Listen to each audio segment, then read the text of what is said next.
nama saya Siva Wahyuni dengan NIM 2281-2037. Pada kesempatan kali ini saya akan melakukan pengamatan ekosistem untuk memenuhi salah satu tugas praktikum mata kuliah ekologi. Selanjutnya, sebelum kita melakukan pengamatan mengenai ekosistem, kita siapkan alat dan bahan. Yang pertama itu siapkan tali rafia dan patok untuk membuat plot 20x20.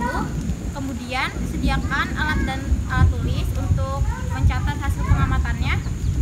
Kemudian di sini ada pengukur untuk mengukur wilayah yang akan diamati. Kemudian di sini ada handphone. Nah, handphone di sini tuh digunakan untuk mengecek suhu dan lain-lain menggunakan aplikasi dan sebagai alat dokumentasi. Kita melakukan pengamatan ekosistem, sebaiknya kita membuat plot dulu 20x20. Nah, untuk yang pertama kita tancapkan patok untuk membuat plot.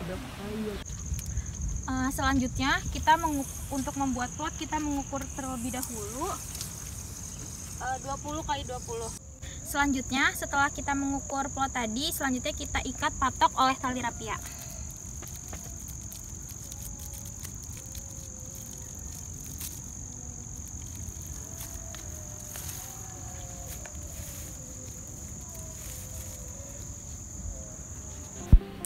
Oke, setelah melakukan plotting tadi, selanjutnya kita mengamati apa saja yang ada di ekosistem tersebut. Nah, untuk pengamatan kali ini, saya melakukan pengamatan di Desa Rancabungur, Kabupaten Bogor.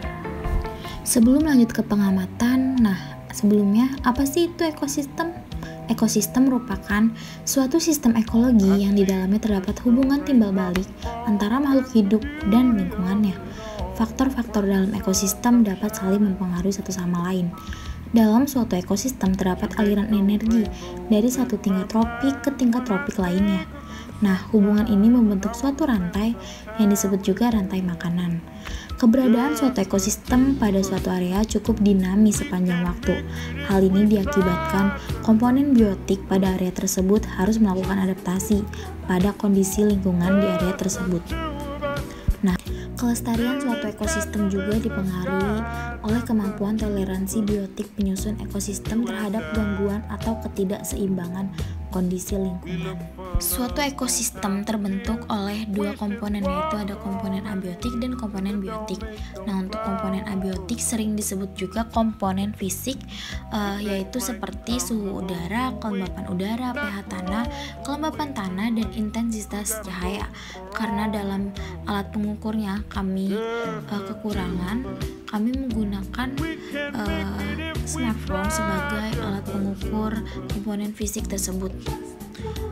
Nah, bagaimana caranya? Simak selanjutnya. Selanjutnya kita melakukan pengukuran temperatur atau suhu, kelembapan, pencahayaan, tekanan, dan ketinggian wilayah yang diamati. Sebelumnya, mohon maaf saat melakukan pengukuran pada wilayah yang akan diamati, kondisi cuaca pada wilayah tersebut sedang hujan dan mendung, jadi untuk pencahayaannya di sini 0.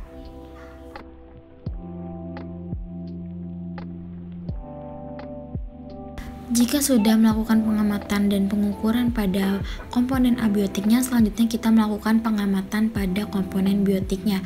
Nah, komponen biotik ini sering disebut juga komponen biologis seperti makhluk hidup, tumbuhan, atau hewan.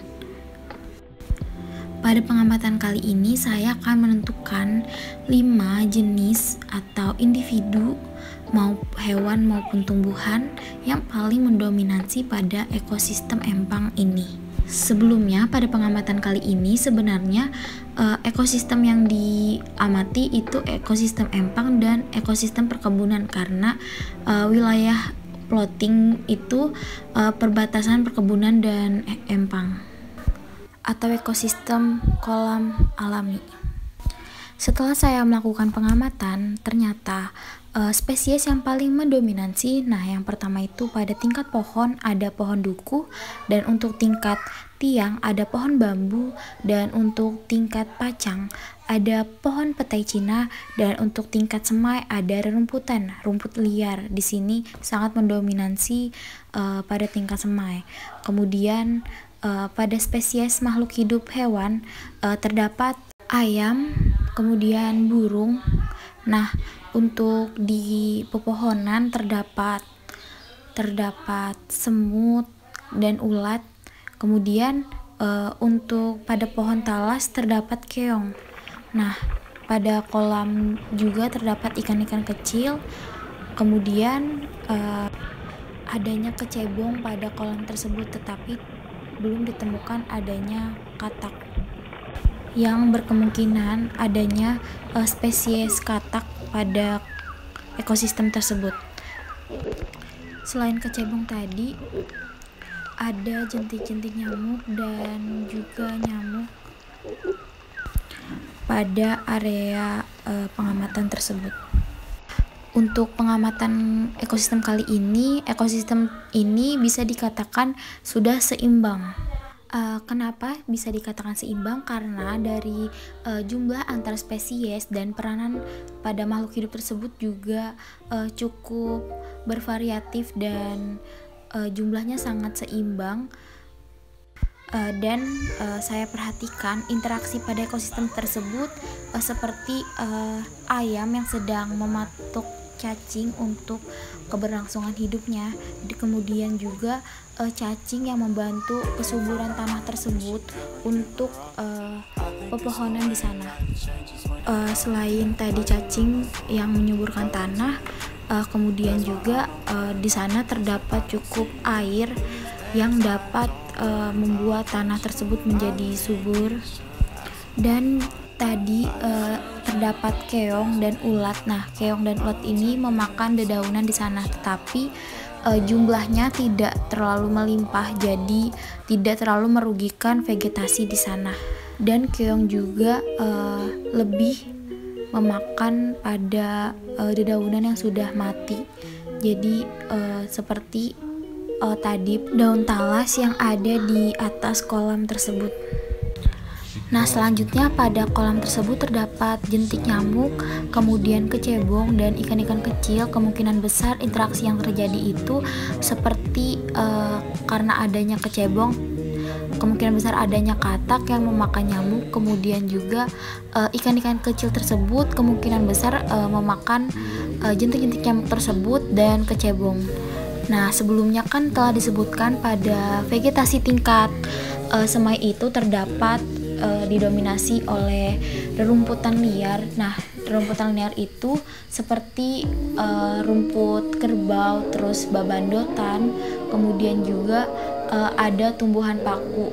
Tetapi dominasi tersebut tidak terlalu merugikan ekosistem tersebut. Kenapa? Karena rerumputan tersebut digunakan oleh masyarakat sekitar sebagai bahan pakan untuk peternakan kambing dan sapi pada daerah tersebut, kecuali pada daerah yang sudah termasuk perkebunan. Di sana ada perkebunan terong. Nah, tetapi tidak terlalu didominasi oleh rerumputan, jadi tidak merugikan pertanian di sana. Dan untuk sebelumnya kan sudah disebutkan ada spesies burung. Nah, untuk interaksinya tersebut, burung di sini sebagai netralisme karena tidak ada interaksi antara makhluk hidup lainnya yang merugikan. Burung di sana hanya menjadikan pepohonan tingkat tinggi di sana sebagai habitatnya. Nah, mungkin cukup sekian penjelasan dari hasil pengamatan saya. Menurut saya ekosistem tersebut dapat terus terjaga karena ekosistem tersebut sudah seimbang, tetapi harus ada bantuan dari masyarakat sekitar untuk pelestariannya, seperti tidak membuang sampah sembarangan karena pada ekosistem tersebut sudah terdapat banyak tumpukan sampah yang dapat merugikan ekosistem tersebut.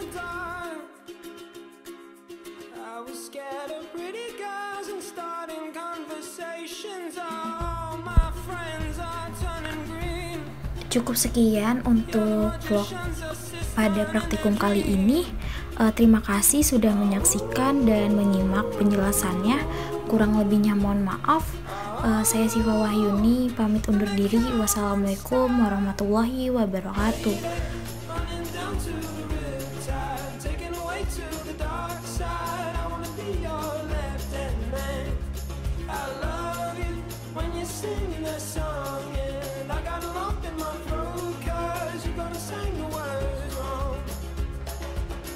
This movie that I think you like.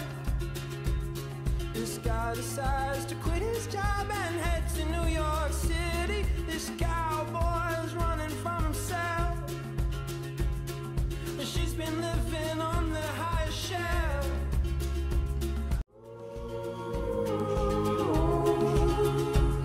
Oh, and they come unstuck. Lady, running down to the riptide, taken away to the dark side. I wanna be your left-hand man. I love you when you're singing that song, and I got a lump in my throat 'cause you're gonna sing the words wrong. Is this movie that I think you like? This guy decides to quit his job and head to New York City. This cowboy's running from himself.